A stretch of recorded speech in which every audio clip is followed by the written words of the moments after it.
Alam mo bang totoo palang may syudad o lungsod na matatagpuan sa ilalim ng dagat o sa ilalim ng tubig? Pag-usapan natin sa video na to, ang 5 kahangang-hangang lugar na binyansagang underwater city. Ano bang nangyari at bakit napadpad sa ilalim ng karagatan ng mga syudad nito? Alamin ang buong detalye dito lang yan sa channel. Siyempre bago yan abay, mag-subscribe ka na sa aking channel para sa araw-araw na video na katulad nito. Top 5. Dwarka. Ang Dwarka ay isang lungsod na matatagpuan sa pampang ng Arabian Sea sa kanluran ng India. Isa itong importanteng lugar sa mga Hindu dahil ito ang tinuturing na tahanan ni Lord Krishna.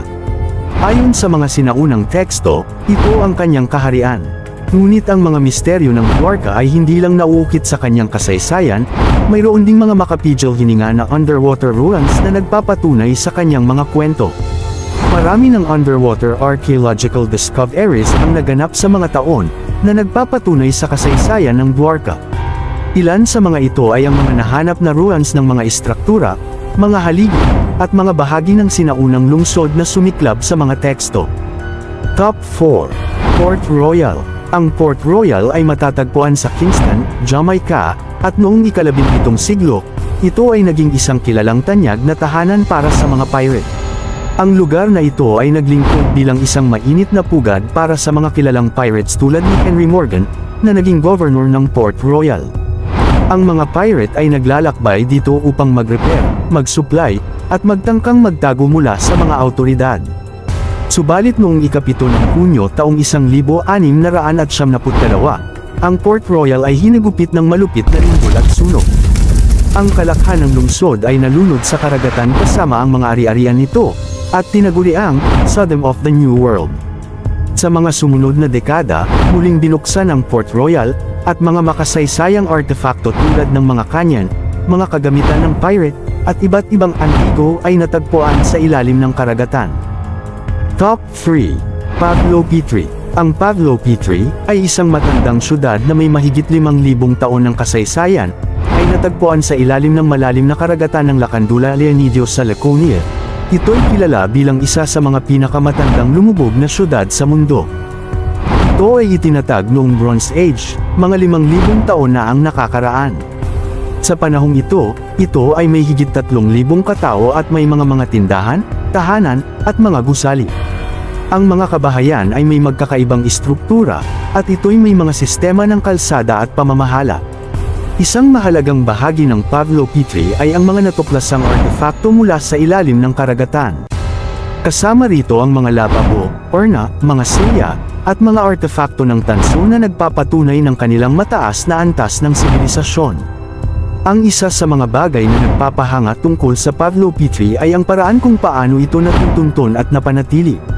Ang mga kalakal sa ilalim ng tubig ay nagkaroon ng proteksyon laban sa mga tao at kaguluhan, na naging dahilan kung bakit ito'y nanatiling maganda at buo hanggang sa ngayon. Top 2. Heracleion.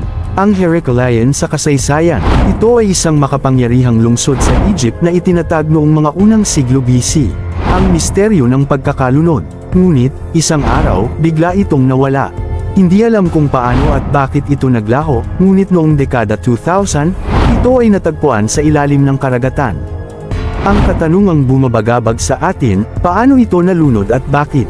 Maraming natuklasang yaman ng Heracleion mula nang ito ay matuklasan muli.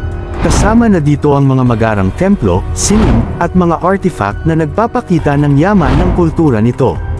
May mga teorya na ibinigay ang mga eksperto hinggil sa pagkakalunod ng Heracleion. Isa sa mga ito ay ang pagsabog ng bulkan.